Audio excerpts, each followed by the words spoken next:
बाद जो मैच होती है रेड आर्मी, जो भी यहाँ से विजयी होती है वो मैदान में ही रहेगी और उनकी विपक्षी टीम होगी रेड आर्मी।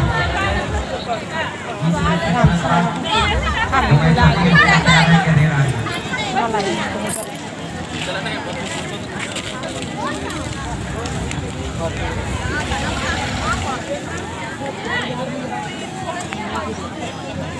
क्या फिर हमें जब पास को नाम न करने का इस मैच के